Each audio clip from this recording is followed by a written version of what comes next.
Hello everyone and welcome to Sinful Gaming. I hope you're all doing well, I hope you're all staying safe, and most of all, I hope you're all fighting that war against the grey. Today's video we're going to start collecting Warhammer Age of Sigmar, and today we're going to take a look at the Christmas Battleforce, the Verminus host for the Skaven. In this video we're going to go through, talk about all the units inside the box set and how they work on the tabletop. We'll then look at some other units we can use to expand upon this initial box set.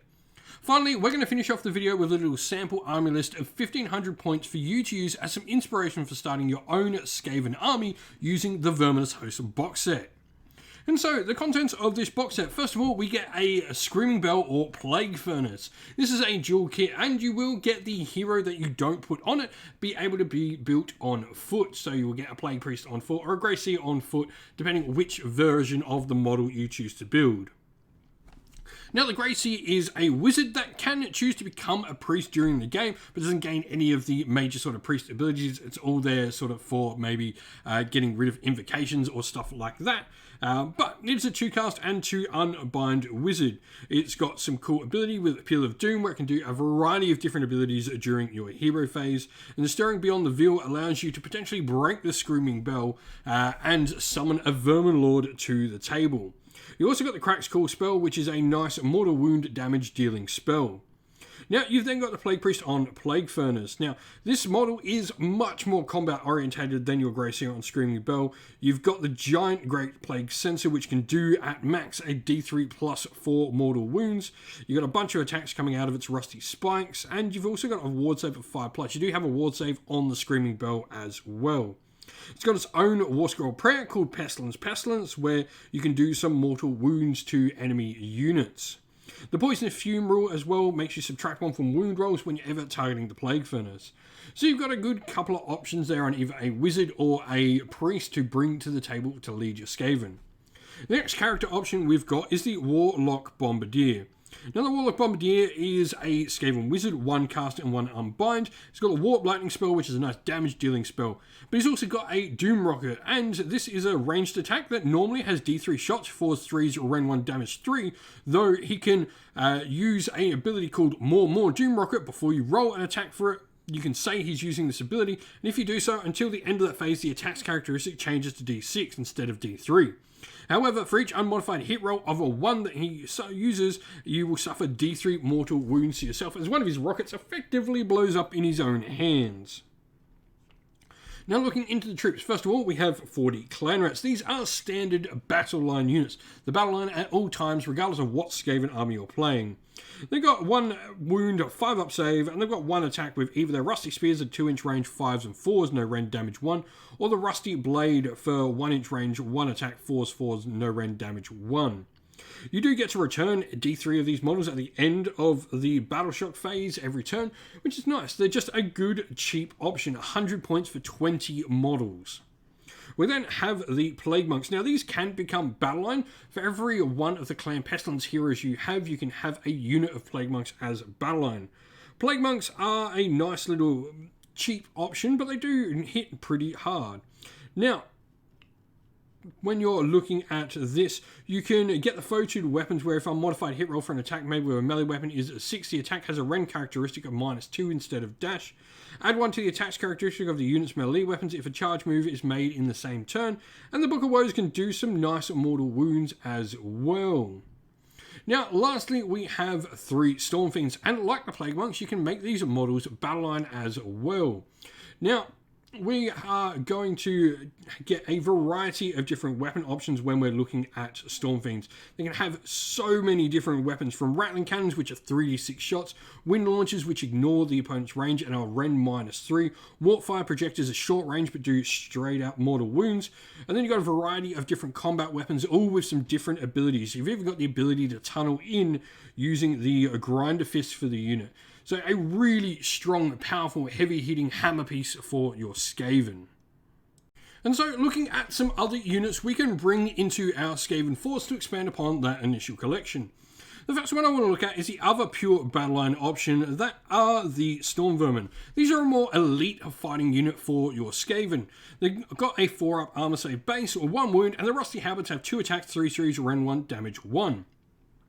You have the elite bodyguard unit, where this unit can effectively protect your heroes, able to take the wounds and mortal wounds that would be dealt to your heroes around them on themselves instead. So really good for keeping your more fragile Skaven characters alive that little bit longer.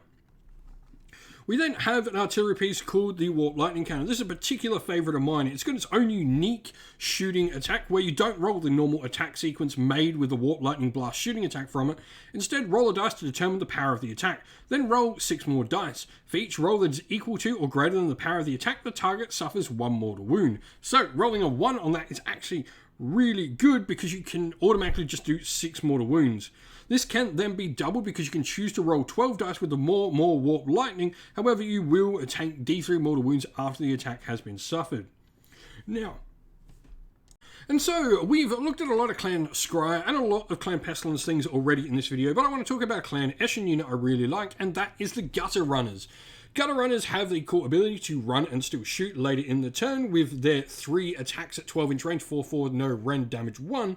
But they've also got the Sneaky Infiltrator rules, where during deployment, instead of setting them up on the battlefield, you can place them to one side, and if you do so, at the end of your first movement phase, you can set them up within 6-inch of a terrain feature and more than 9-inch away from enemy units. It's going to be really cool because you do have the ability with Skaven to put your gnaw holes around the table, sort of control where these models are going to go. And you've got the Eshin Toxins rule, where if they roll an unmodified hit roll for an attack made by them is a 6, ranged or melee, they'll do a mortal wound and the attack sequence ends. With 3 shots per mortal, this can be a decent amount of mortal wound output. Lastly, we have the Skaven Endless Spells. We've got a couple of wizards in the box set, so it's worth taking a look at the different endless spells we have access to. First of all, we have the Bell of Doom, where the Apocalyptic Doom rule will allow you to do some mortal wounds, and the Boldness of Despair will also make sure you don't have to take battle shock tests for your Skaven units around it. Warp Lightning Vortex is a really interesting spell as it does a ton of mortal wounds and some penalties to your opponent's other abilities where they can't run near it. This is pretty cool. It can affect quite a large area of the battlefield. And lastly, we have the Vermintide, which is a straight-up damage-dealing endless spell.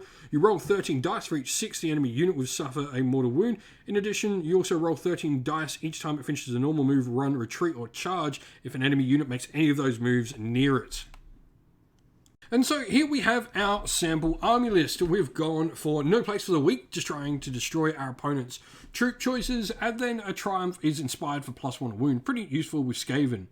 We've got our Grey Seer on foot. He's going to be our general because I really like the Master of Magic command trait. This is a reroll to all his magical abilities, casting, dispelling, and unbinding.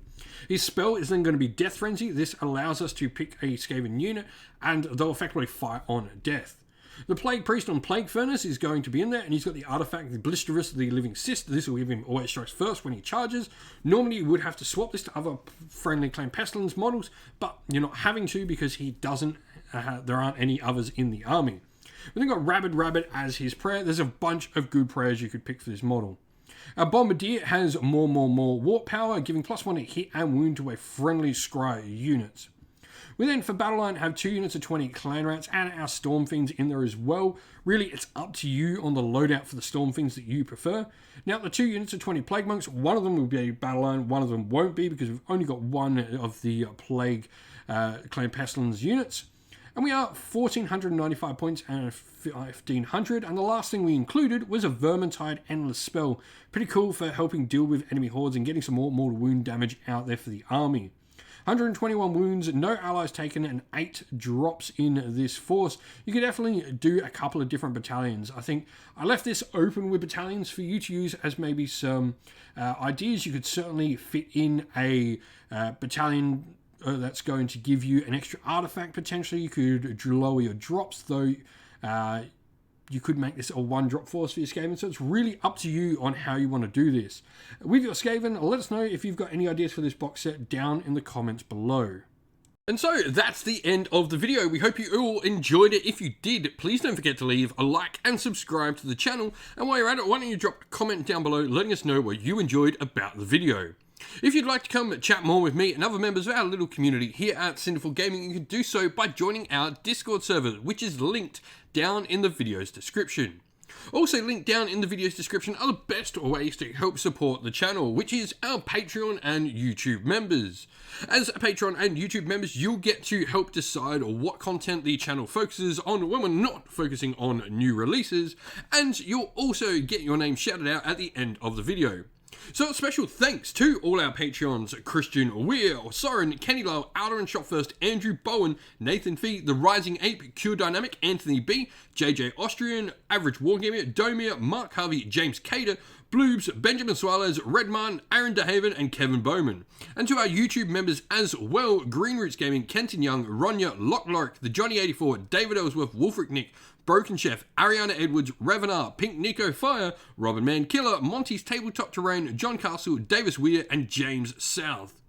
Lastly, if you'd also like to help support the channel in another way, you can do so by grabbing some channel merch off either our Teespring store or off our Ko-fi store, both of which, as well as the Patreon and YouTube members, are linked in the video's description. Once again, thank you all for watching. Stay safe, everyone. Stay well, and most of all, keep fighting that war against the Grey. Ciao for now.